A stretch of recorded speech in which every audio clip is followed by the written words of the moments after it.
Now, what do you think about this whole flat Earth theory thing that's all over the internet? Well, you're going back to something that I had put aside back in the late 80s, early 90s, when I was looking into a lot of the information that was there in the Lucius Trust, and an old white gentleman by the name of Boris over there at the Theosophy Lodge, when they were giving me old maps, dusty books and stuff for me to look through. You have to go back to the fact that and again, I have to look at these things and tell you my history with this particular thing. I first was given information regarding that by two gentlemen that I invited to my gatherings of the Masters in Brooklyn. These were two Europeans by the name of Preston Nichols and Al Bielek. And at the time, I was speaking about the perception of a what they call flat Earth. We knew it as a flat plane, not a flat Earth, or a plane of existence, because again, we are limited by the language and limited by the education that we've been given to describe the reality that we're in. So I have to speak in words that can actually vibrate to the understanding basis for your education. So when people talk about flat Earth, flat Earth, that's just a misnomer. It tends to incite the ridiculous in someone's mind. So when I'm speaking about that, and for you to understand the so-called flat Earth series, you have to deal with it from the perspective we do at our university. You cannot deal with it based on what you see on the internet. You have to look at it based upon the ancients and not what it is that your education has made of your reality today. You cannot look at knowledge like this through the eyes of the education that they gave to you. You have to go back to the science that the ancestors gave to you thousands upon thousands of years ago to see what that really means. Now, you have to look at it before the time of the Vatican and before the time that Christianity through Catholicism began to come to prominence, because the origin of the so-called round or globe Earth actually happened based upon the Vatican. The arguments regarding that shape of that Earth,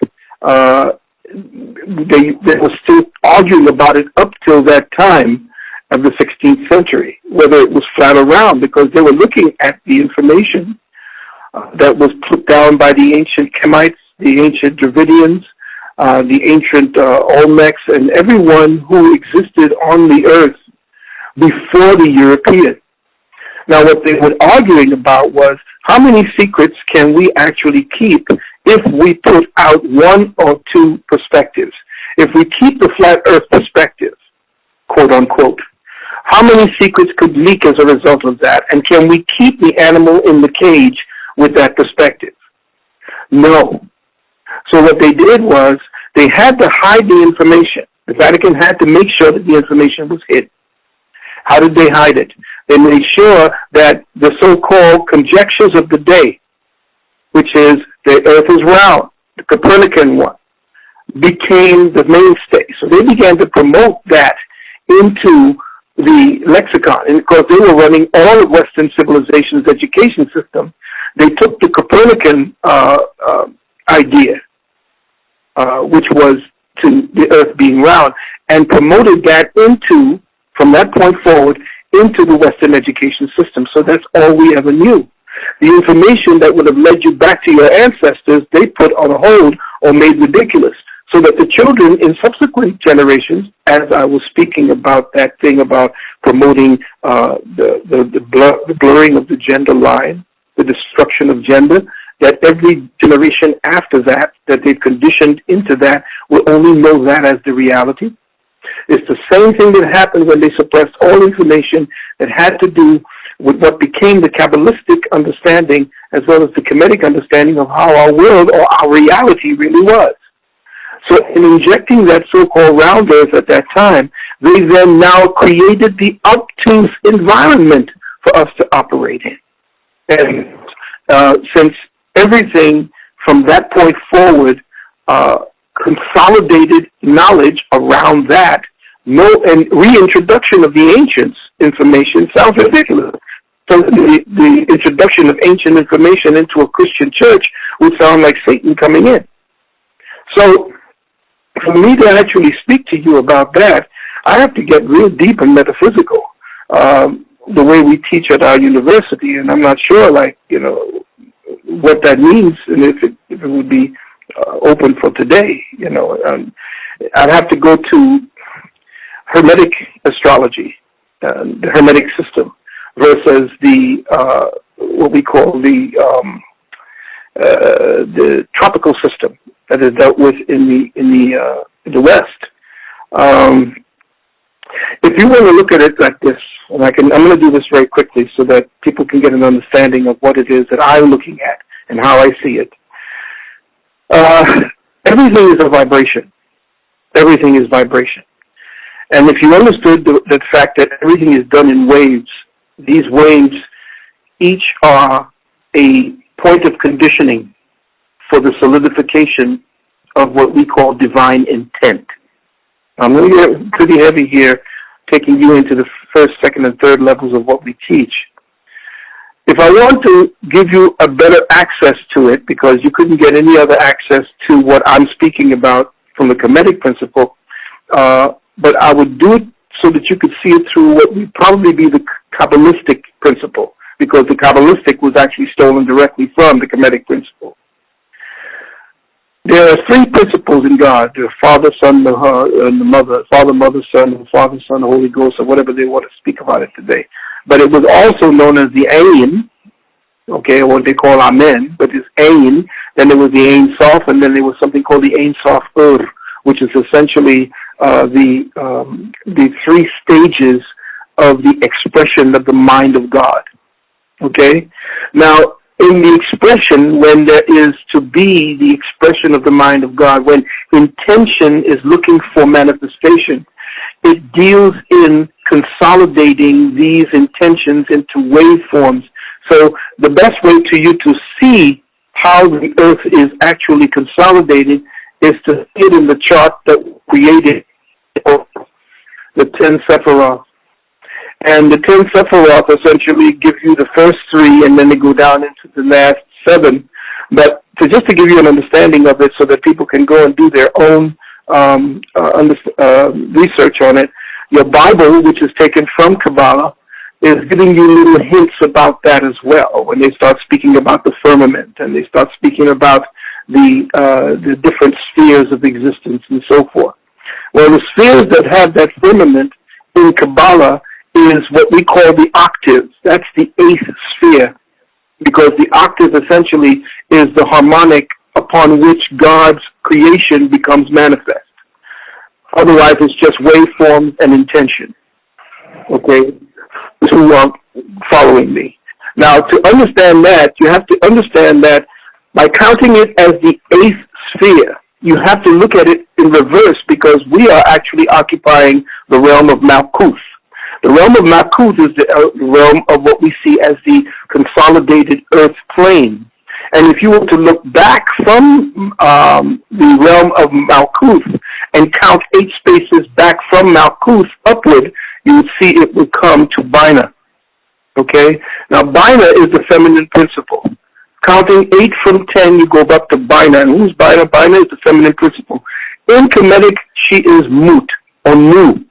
She is the mother, the great sea. That's where they talk about the ocean in the Bible, that being the ocean above. The primal essence filling the entire omniverse. And it's the fundamental essence of the universe before it becomes solidified. She is the sphere, what can I say? She's the sphere of magnetic cohesion. In other words, nothing can take place outside of this sphere unless it goes through the sphere and becomes magnetized, consolidated. In other words, atoms cannot consolidate into bodies unless it is actually filtered through this particular sphere of existence. And this is the Nu. This is Nu. She's the stabilizer, the organizer of all life. So when we speak about the firmament, that's exactly what we're talking about. We're talking about 10 layers, 10 different compression zones of cosmic activity that are pressurizing us into the atmosphere that we see, that we live, move, breathe, and have our being. Okay? So if you want to deal with that, she now is actually above Shu in the ancient Kemetic. Shu is the air. Shu stands for the vibrational counter pressure to Nu. And so that vibrational counter pressure to Nu gives you the atmosphere in which we breathe. So now we're actually giving you how this so-called dome structure that these people on the internet are speaking about. There's no dome. There are pressure zones of activity where there is a consolidation of intention that we see as magnetism and electricity, and we process them through electricity and magnetism as they manifest as our senses. Okay? So just to pretty much give you an understanding about the next stage up, if you want to deal with the ninth sphere, which is above the eighth sphere, which is above the firmament, the ninth sphere in Kabbalah would be Chokmah. And again, I'm dealing with reverse. This is the secret. You don't just go from the top down. You have to go from the bottom up because that's where you're operating from. You're operating from Malkuth. You're not operating from Ketha. You're part of Ketha, but you're not operating from there. You have to talk your way back. You have to access your way back to it. That's the process of the Creator coming into the knowledge of itself. Okay, so the ninth sphere is that place where, let me see, what can I say? It's the Ethereum. It's where the cosmic mind coagulates from its source as light and sound into what we call the qualified vacuum of space-time. Ethereum is like where time becomes the qualifying element for all manifested existence. In other words, without the Ethereum, there is no time. Time is an element. It's not just you ticking on the clock on your wrist or on your wall. It's an element that consolidates all things into existence. Without time, no existence happens. Okay? So I'm giving you some real quick things for you to understand about this whole reality that we're in. The flat earth, the whole 9 yards. Our globe, what you can see right there is CGI. It's a computer-generated image. It's animation. It's all Photoshop. There's no real picture of our earth. Okay? It's all game. So they're never going to show you what it is that they cannot show you from above. Now, of course, let me just say this. Now, they've been killing off a lot of astronomers. A lot of astronomers have been dying. Yeah, a lot of people dealing from astrophysics have been just suddenly dying. Crashing, somebody killed, stabbed some dude, I think he was an Australian guy, stabbed him 147 times. That was definitely ritual. So what I'm looking at now is that whoever's looking up at the sky, based on the fact that these periscopes and telescopes are getting 10 times more powerful each time, they're seeing something that they're not supposed to report back on. Now, the trick is to get you to believe that they're looking at Nibiru.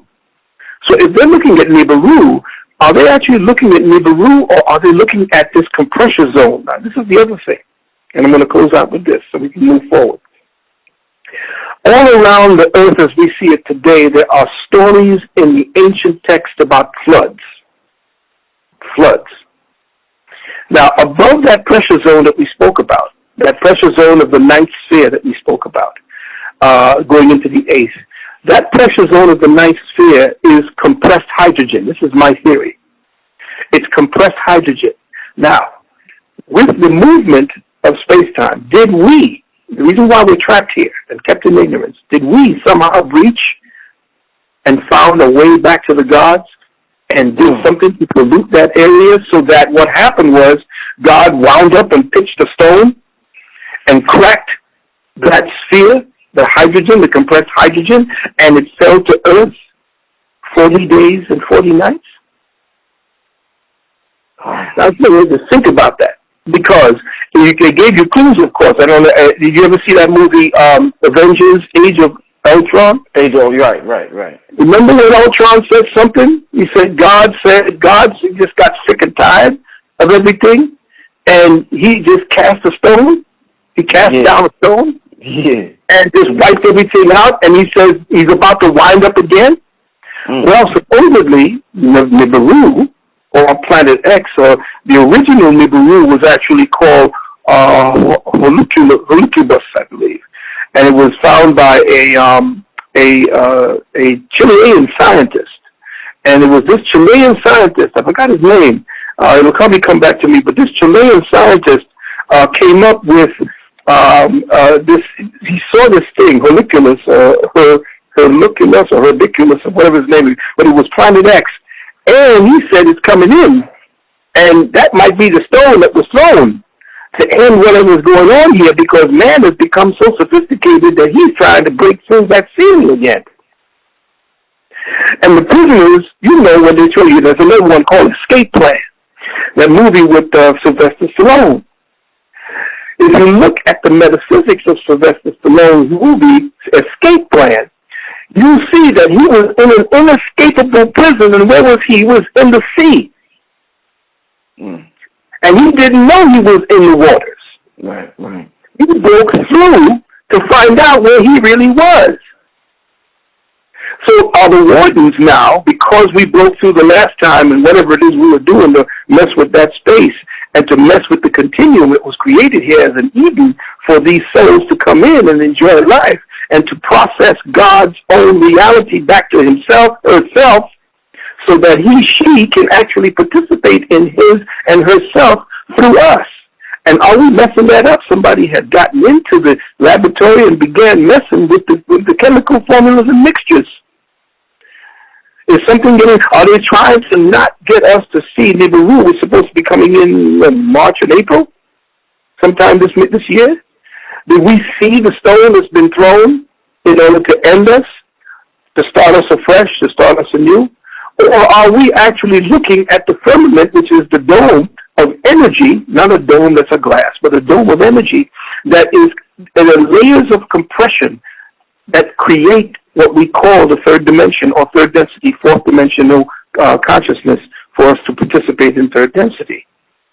So all of this is part of what we teach at our university. It's you becoming deconditioned or to become deprogrammed and to decompress from the nonsense that has been given to you as your education.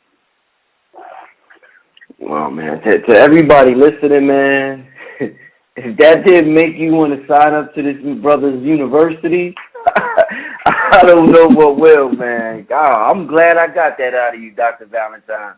That was amazing, man. Oh, man, that was deep. I'm gonna have to, after this interview, I'm gonna have to rewind that and listen to that a couple of times, brother. Oh man, I mean, I couldn't give this back then and to speak on it, but I had to toe the party line, so to speak, from in the early 90s to maintain it, because, when people are not ready for it, they're not ready for it. And I was told by these two European gentlemen who made it out there, who understood the occult and were dealing with the occult through technology, that there are certain things that you're going to have to be very cool with and not say until it's time. So I pulled that particular plug, and I pulled a couple of plugs, just like I pulled the plug on the AIDS thing when I came out in 1985 and showed that it was a hoax. Then my life was threatened, my whole way of dealing with things. I had to back until young people began taking the information that I was able to get out there and began to start, saying, well, hey, look at this makes sense, and so forth. But as far as this, you can look at flat Earth, but if you do look at it through the eyes of those who are arguing over what science says it is and what it is not, you will never get it.